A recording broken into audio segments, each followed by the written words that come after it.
करुणा बहुत गरीब थी और उसकी शादी एक अमीर घर में होती है। अब उसे अपने ससुराल में बहुत कुछ सहना पड़ रहा था। एक दिन वो सीढ़ियों पर पोछा लगाते हुए बेहोश होकर गिर जाती है।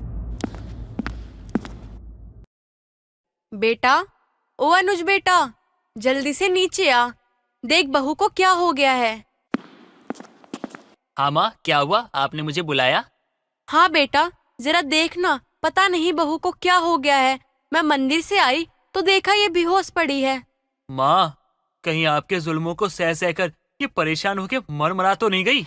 बेटा शुभ शुभ बोल, वरना अगर कहीं तेरे पिताजी ने सुन लिया ना तो पूरा घर सर पे उठा लेंगे। सबसे पहले तो खुद ही फोन कर देंगे पुलिस को। मैं तो पिताजी से पहले बता दूंगा कि जो भी कुछ किया है आपने किया है। मैंने कुछ नहीं किया है, और मैंने थोड़ा बहुत जो कुछ भी किया वो आपके कहने पे किया है। बेटा, मुसीबत पड़ते ही तूने अपनी माँ का साथ छोड़ दिया। क्या करूँ माँ, पुत्र कपूत हो सकता है, मात कुमाता नहीं होती। तो आप तो जीवन जी चुकी हो ना, तो आप कुमाता क्यों बन रही हो? आप चली जाना जेल, और मैं थोड़ी अपनी जिंदगी जी लूंगा, क्योंकि मैंने भी कुछ देखा ही नहीं। माँ, आपने तो सब कुछ देखा है। पहले डॉक्टर आंटी को कॉल कर, बाद में अपने बारे में सोच लियो, गधा कहीं का।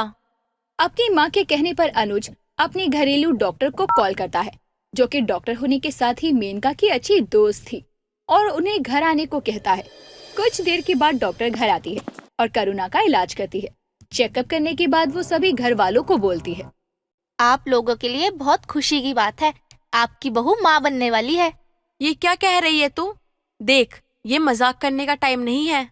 मेनका, इस टाइम मैं तेरी दोस्त बनकर नहीं बल्कि एक डॉक्टर की हैसियत से आई हूँ। तुझे अपनी बहू की गर्भवती होने की बात सुनकर खुशी नहीं हुई क्या? ऐसी बात नहीं है, मुझे बहुत खुशी हुई ये सुनकर कि मेरी बहू माँ बनने वाली है।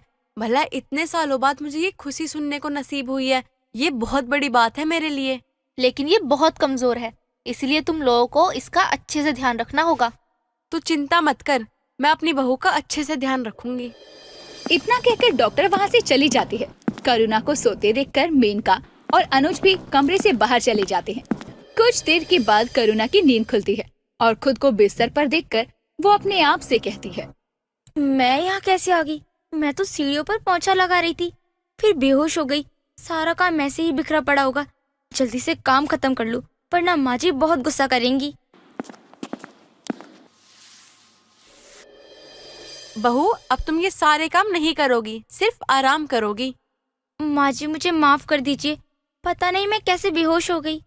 कोई बात नहीं बहू, आज से सारा काम नौकर कर लेंगे, तुम बस आराम करना। माँ जी, आज के बाद में कोई गलती नहीं करूँगी, बस आज के लिए माफ कर दीजिए। बहू, मैं तुझे गुस्से में नहीं बोल रही, बल्कि प्यार से बोल रही हूँ। तूने हमारे घर को इतनी बड़ी खुशी दी है, उसके आगे मुझे कुछ भी दिखाई नहीं दे रहा। मैंने ऐसा क्या कर दिया माँ जी? बेटा, तू माँ बनने वाली है। तू ये बात सुनकर बहुत खुश है। आज से तू सिर्फ अपना और अपने बच्चे का ख्याल रखियो। जी माँ जी, आप जैसा बोलोगी मैं वैसा करूँगी। तो फिर चुपचाप जा कमरे में आराम कर, मैं तेरे लिए कुछ खाने का भिजवाती हूँ। जी माँ जी, जाती हूँ। करुणा अपने कमरे में चली जाती है और आराम करने लगती है। बच्चे की खबर मिलते ही उसके ससुराल वाले भूल जाते हैं कि वो गरीब घर से आई है या अमीर घर से। सभी उसका बहुत अच्छे से ध्यान रखने लगते हैं। बच्चे की आड़ में करुणा को वो इज्जत और सम्मान मिलने लगता है, जिसकी वो असली हकदार थी। एक दिन मेनका अपने कमरे में अकेली बैठी हुई थी, तभी वहाँ अनुज आता है। माँ, क्या हुआ आपको? आप ऐसे चुपचाप क्यों बैठी हो? अब तो सब ठीक हो रहा है। कुछ खास नहीं बेटा, मेरे दिमाग में एक ख्याल आया है, उसी को लेकर परेशान हो थोड़ी। समझ नहीं आ रहा क्या करूं। ख्याल? कौन सा ख्याल? अरे किस बात के लिए परेशान हो आप? बेटा, हम सब बहू के गर्भवती होने से बहुत खुश हैं, लेकिन लड़का है या लड़की ये हमें पता ही नहीं है। अगर लड़की हुई तो सारी खुशी बेकार हो जाएगी। माँ, वैसे तो इस बात की जांच करवाना कानूनी अपराध है, लेकिन डॉक्टर आंटी तो हमारे घर की है, तो उनको तो पता चल ही जाएगा कि लड़का है कि लड़की है। तो चेकअप के बहाने करुणा को लेके जाइए और पता लगा लीजिए कि लड़का है कि लड़की है। हाँ बेटा, ये तो मैं भूल ही गई थी। मैं बहू को कल ही डॉक्टर के पास लेकर जाऊंगी। अगले दिन मेनका अपनी बहू को लेकर अपनी फ्रेंड के क्लिनिक जाती है और उससे बहुत विनती करके अपनी बहू के गर्भ में पल रहे बच्चे की जांच करवाकर चुपचाप घर वापस आती है। थोड़ी देर के बाद मेनका के पास डॉक्टर का कॉल आता है। बता, जल्दी बता, लड़का है ना मेरी बहू के गर्भ में? नहीं मेनका, मैं तुझे झूठी तसल्ली नहीं देना चाहती, लेकिन तेरी बहू के गर्भ में लड़का नहीं लड़की है। लेकिन इससे क्या फर्क पड़ता है? फर्क कैसे नहीं पड़ता? लड़का लड़का होता है, लड़की लड़की होती है, दोनों में बहुत अंतर है। मुझे लड़का चाहिए था, लेकिन मेरा तो सारा सपना ही अधूरा रह गया। देख मेनका, तू इतना मत सोच, ये सब भगवान के हाथों में है। वो जो भी करते हैं अच्छा ही करते हैं। नहीं, बिल्कुल नहीं। भगवान ने मेरे साथ अच्छा नहीं किया। मैं अपनी बहू को लड़की पैदा करने नहीं दूंगी। वो लड़की पैदा करे उससे पहले मैं उसे खाने पीने की चीज में कुछ मिला कर दे दूंगी, ताकि उसका बच्चा खुद ही गिर जाएगा और किसी को मुझ पर शक भी नहीं होगा। नहीं मेनका, तू ये बिल्कुल गलत सोच रही है। तुझे ऐसा नहीं करना चाहिए। जितनी तकलीफ उसे लड़के को पैदा करने में होगी, इतनी ही लड़की में भी होगी। एक माँ के लिए उसका बच्चा हमेशा एक समान होता है। मुझे कुछ नहीं सुनना, तू फोन रख। मेरे तो सारे सपने ही टूट गए। मेनका की सारी बातें उसकी बहू करुणा कमरे से बाहर खड़ी सुन लेती है, जिसे सुनकर वो बहुत डर जाती है और अपने मन में बोलती है, मुझे तो उम्मीद ही नहीं थी कि माँ जी की सोच इतनी छोटी है। वो अपनी इच्छा पूरी करने के लिए इस हद तक गिर सकती हैं। लेकिन मैं अपने बच्चे को कुछ नहीं होने दूंगी, फिर चाहे उसके लिए मुझे कुछ भी करना पड़े। मेनका कुछ करती उससे पहले ही करुणा हमेशा हमेशा के लिए घर छोड़कर भाग जाती है। कुछ देर के बाद अनुज और मेनका करुणा को पूरे घर में ढूंढते हैं, लेकिन वो कहीं नहीं मिलती।